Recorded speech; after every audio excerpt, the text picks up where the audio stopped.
Peace FM 104.3. Who to meet Taki? So, Professor Kwam.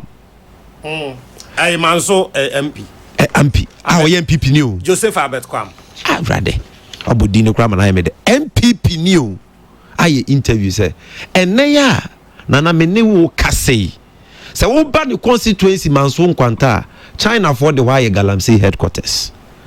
Was it China for a year Galamsey?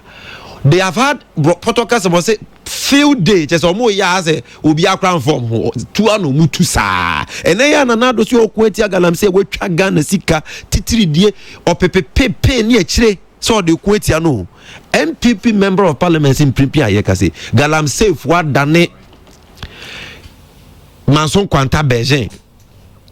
aya se bia nya adwuma na bibi papa bi no mo Galamsey headquarters o madano ho Okanda ben okan wen okan was Star FM story ni bikita me waha was it illegal Chinese miners having field day MPP MP Star FM we are 22nd April 2019 yeah into ben awatwini April yeah and you can check with him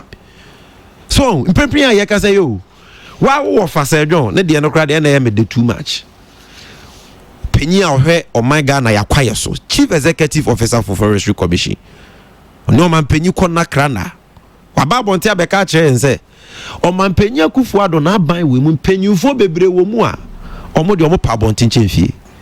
Ghana fo a omo beye bibia ebeka o ma no de no ye achiwade se wo che China fo a se John ne kansa yes okan wen o me chirem se me beka asem okan na asem okan ne se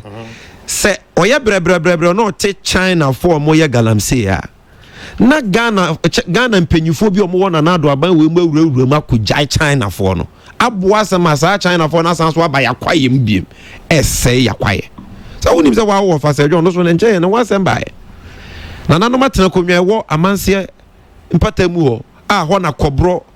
forest reserve ne won ba bonte be ka say Galamsey e koso kobro forest reserve mu na nyasem ketwa ye twanua nko 402 na tie guso e ye Galamsey a omo sha ase di no chama wuntumi MPP chama for Ashanti region ne Sir John di kopiem we na akoda ne achinyade Sir John enuma asem ni ono say ne wa pa aba because aban mu mpanyimfo sabotage the fight former minister for lands and natural resources Peter Mewu ono de tu na numtuo sa soja for omo na wo so mobo yansa ase ne nsu ho ban no omo twa omo ho a Chinese Galamsey yes no mobo omo ho ban Honorable Haji Lima minister for local government last year no ba abonten oni MMDC is a share aban program asensem trofo o say mo amotete ya nyina yeni mo ye Galamsey amo ne China for ye Galamsey mo ho evidence kita me na me be bobo mu di agumanimu ase me be nemu ahye mu menua afini yente ho match